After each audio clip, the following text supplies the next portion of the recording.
Sumaati nawa ang pag-ibig at pagpapala ng ating Panginoon. Amen. Ito po ang mabuting balita ayon kay San Mateo. Papuri sa iyo, Panginoon.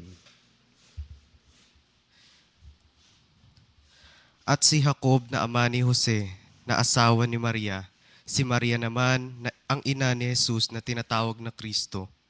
Ganito ang pagkapanganak kay Jesucristo. Si Maria na kanyang ina at si Jose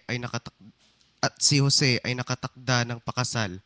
Ngunit bago sila nakasal, si Maria ay natagpo ang nagdadalang tao. Ito'y sa pamamagitan ng Espiritu Santo. Isang taong matuwid ito si Jose, na kanyang magiging asawa, ngunit ayaw niyang mapahiya si Maria, kaya ipinasiya niyang hiwalayan ito ng lihim. Samantalang iniisip ito ni Jose,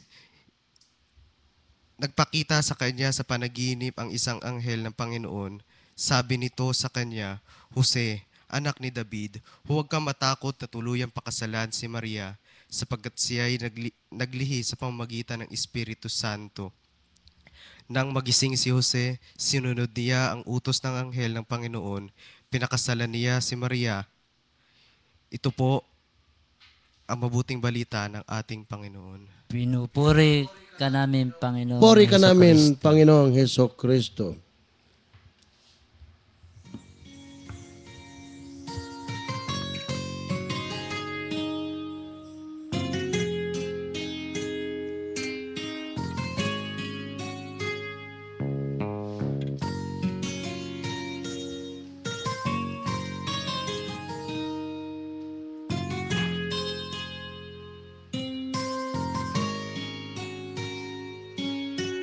This is my desire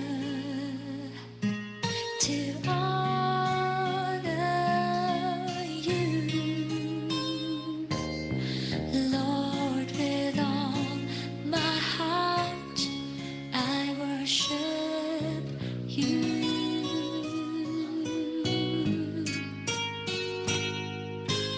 All I have within me, I give you praise. All that I adore is in you.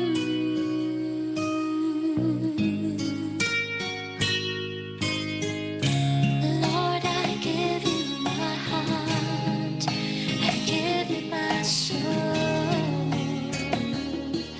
and live for you alone. Every breath that I take, every moment I'm awake, Lord, have your way in me.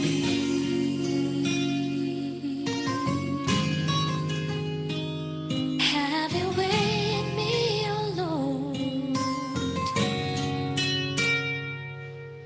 This is my desire to honor you, Lord, with all my heart. I worship you.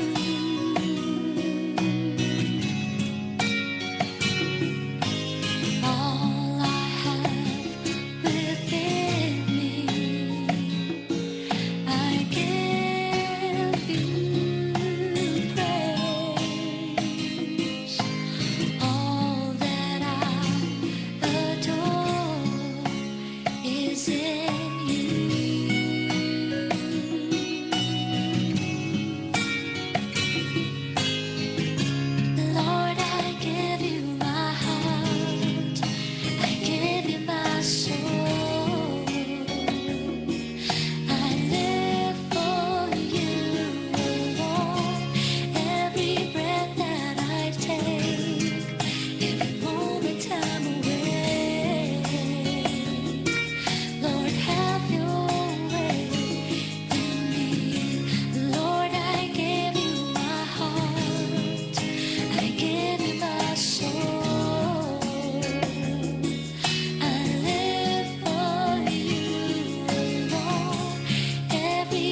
Glory to God, glory to you, Jesus, glory to your Holy Spirit. Purihin, purihin ang Diyos na buhay. Bueno, mga kapatid, itong araw na ito, naalala ko po sa bayan po namin, sa Brooks Point, Palawan. Ito po ang patron namin, si San Jose. Okay? Si San Jose. Na kung tawagin ito is Solemnity of Saint Joseph as husband kay Mama Mary. Okay? Napakaganda po. Meron po nagtatanong, bakit daw meron pang kapiesta ni San Jose pagdating ng May 1st? Yun naman po ay kapiestahan din sapagkat siya po ang patron ng mga manggagawa. Lalong-lalo na yung mga karpentero. Okay? Kaya kakaiba po itong santong to, no, mga kapatid. Dahil siya po ang kinilala ng simbahan, Roman Catholic Church. Siya po ang the universal patron of the Catholic Church, Saint Joseph. Ganyan po katindihan. Although po wala kayong mababasa, so far ang pagkakaalam ko, hindi po nagsasalita yan eh. Hindi nagsasalita. Basta pag anong sinabi sa kanya, sunod siya. Walang reklamo. Wala po yung argumento mga tao. Walang ganun eh. Ganyan po ang the inner attitude ng itong santong ito. Napakaganda po, mga kapatid. Kaya siguro, patron ito ng mga hindi reklamador. Okay? Patron ng mga hindi yung matanong, masalita. Basta siya, pag sinabi sa kanya, susunod siya. Okay? Susunod siya. Kaya, ang santong ito, mga kapatid, kaya kinilala ng simbahan as the universal patron saint of the Catholic Church. Kaya sa bayan po namin, ngayon po sa palagi ko, makulay na makulay doon. Dahil kaninang madaling araw pa, umiikot po yung musiko. Ngayon po, mga kapatid, itong si Saint Joseph na ito, nakatakdang ikasal sa mahal na Birhen kay Maria. Ngunit nung is about na ipoproclaim na, ikakasal na sila, kung bakit, ang Anghel Gabriel sinugo doon sa Mama Mary para i-abiso sa kanya na siya ang magiging ina ng ating Panginoong Hesus. At gayon din naman, nung tinanggap ni Mama Mary yung sinasabi ng anghel, yung message ng anghel, yung ding oras na yon, ang mahal na Birhen ay naglihi. So, pag naglihi, ibig sabihin nun equivalent nagdadalang tao na. At doon, hindi nagtagal, natuklasan ni San Jose, nitong si Maria, ay nagdadalang tao. Tanong ko, ikaw kaya, halimbawa, ikaw si San Jose, pag natuklasan mong ganon, na hindi mo pa nasasaling, hindi mo pa nagagalaw, bakit ngayon buntis na? Papayag ka ba na sasabihin sa'yo ng anghel? Kamukha sinabi ng anghel, siyempre nag-alala si San Jose. Sabi ng anghel, huwag ka matakot. Kasi yan pinagbubuntis ni Maria. Hindi yan kagagawa ng tao. Yan ay kagagawa ng Espiritu Santo. Wala lang. Basta, kung ano sinabi sa kanya, nang susundin niya. Kaya, tuluyan mong pakasalan ang mahal na Birhen. Pero, hindi kaya ito isang katawa-tawa rin sa mga taong nakakaalam nito? Ano sa palagay mo? Ito tatanungin natin isang binata, no? Isang binata. No. Halimbawa, Brother Marvin, ikaw ang si San Jose. Ikaw si San Jose. Natuklasan mo ngayon yung girlfriend mo. Nagdadalang tao na. Pero ang totoo doon, hindi po ginalaw ng sino pa man yan. Kung hindi, yan ay kagagawa ng Espiritu Santo sapagkat kakaiba po itong si Mama Mary na siya po ang pinili ng Diyos upang magiging ina ng kanyang anak. Kaya ito naman si San Jose, ang plano niya, may plano siya nang matuklasan niya Nung matuklasan niya, kakahiya ito. Bakit nagkaganito? Wala pa naman, hindi ko pa naman nagagalaw. Pagkatapos niya, nagdadalang tao. No? So, ang plano niya, hiwalayan niya na sikreto para wag naman masaktan, wag naman lumabas na kahiya-hiya yung Mama Mary, iwala niya na lihim. At hindi lang yan. Kasi ang mga babae nung araw, kapag ka natuklasan nagdadalang tao, at ito'y walang asawa, yan po'y delikado. Bakit? yan po'y pinapatay. Babatuhin ng kalalakihan hanggang sa mamatay. Kaya naisip ni San Jose na hiwalayan ng lihim. Pero alam niyo mga kapatid, hindi po nag-click, hindi nag-work. Inabisuhan siya ng anghel, huwag kang matakot. Sapagkat yung binubuntis niya ay hindi kagagawan ng tao. Yan ay sa kapangyarihan ng Espiritu Santo upang yung salita ng Diyos na sinasabi, yung salita ng Diyos mapunta dun sa sinapupunan ng mahal na Birhen para magkatawan tao. Now, ito po ang aking katabi rito, isang binata. Ano sa palagay mo, Brother Marvin, kung ikaw si Jose at natuklasan mo na ang girlfriend mo ay nagdadalang tao, anong sasabihin mo? Ikaw ba meron kang paninindigan na ikaw nga huwag madungisan ang iyong dangal bilang isang marangal na binata na nanligaw? Ngayon, anong sasabihin mo? Anong sasabihin mo dun sa nobya mo? Di nga? Una sa lahat, isang magandang hapon po sa ating Panginoon Diyos na buhay, sa kabanal-banalang Espiritu Santo, sa ating mahal na ina, at sa inyo po Tatay Marcelo, sa lahat po na nakikinig sa radio program natin, at sa mga nakatutok po ngayon sa mga oras na to sa live stream po.